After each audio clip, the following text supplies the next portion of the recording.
Umapela ang grupo ng mga negosyante kay Pangulong Ferdinand R. Marcos Jr. na palakasin ang kapangyarihan ng Independent Commission for Infrastructure para mapabilis ang pagtukoy at pagpapanagot sa mga nasa likod ng maanumalyang infrastructure projects. Yan ang ulat ni Clazel Pardilia.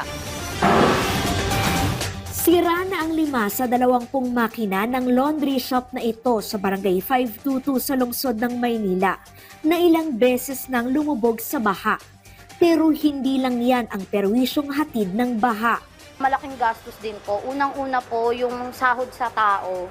Na imbis po na nakakapag-operate kami, kumikita kami ng araw na yon. Stock operation po kami, hindi kami kikita pero may binabayarang tao, maintenance, then yung tax po, tsaka yung mga utilities. Yung upa din po, tuloy pa rin po yun kahit na stop operation kami. Kaya nakakasama raw ng loob para sa mga lumalaban ng patas ang pangungurakot sa mga palpak at guni-guning flood control projects na iilan lamang ang nakikinabang. Nakakagalit.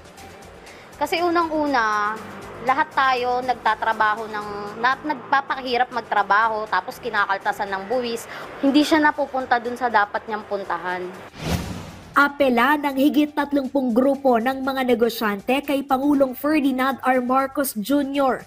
palakasin ang kapangyarihan ng Independent Commission for Infrastructure. Bigyan ng full legal authority at independence ang ICI para mapalawak ang saklaw ng investigasyon at mapabilis ang pagtukoy sa mga nasa likod ng maanumalyang proyekto kontra baha. Sabi ng grupo, maituturing na historic at massive ang korupsyon sa flood control, isang krisis na banta sa national security at sumira sa tiwala ng taong bayan.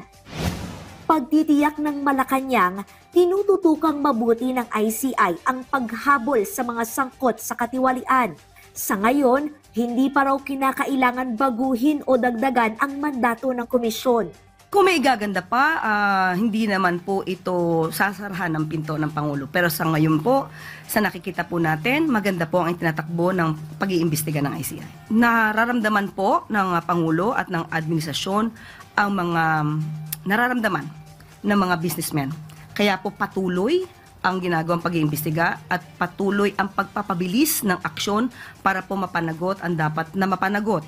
Sinasabing sa susunod na 3 linggo, inaasahan ang pagsasampa ng kaso o indictment sa mga sangkot sa flood control mess. Yan din po naman ang pangako ng ICI na magkakaroon po ng mabilisang pagsasampa ng kaso. Nagkakaroon lang po talaga ng pag-iipon ng mga ebidensya para hindi naman po malabnaw yung mga kasong isasampa nila at baka madismiss lamang po. Sayang. Nanindigan ang palasyo na hindi kinakailangan buwagin ang Department of Public Works and Highways. Sa harap ito ng mga panawagan na i-abolish ang ahensya dahil sa pagkakadawit ng ilang opisyal ng DPWH sa korupsyon. Hindi po lahat ng mga taong gobyerno sa DPWH ay masasabi nating gumawa ng kamalian. May mga public servants pa rin po at public officials na masasabi natin tumutugon sa kanilang mga obligasyon. Sa ngayon po ay hindi po pa naiisip kung dapat itong i-abolish dahil dapat ang tanggalin dito ay yung mga gumagawa ng mali. Clazel Pardilia para sa Pambansang TV sa Bagong Pilipinas.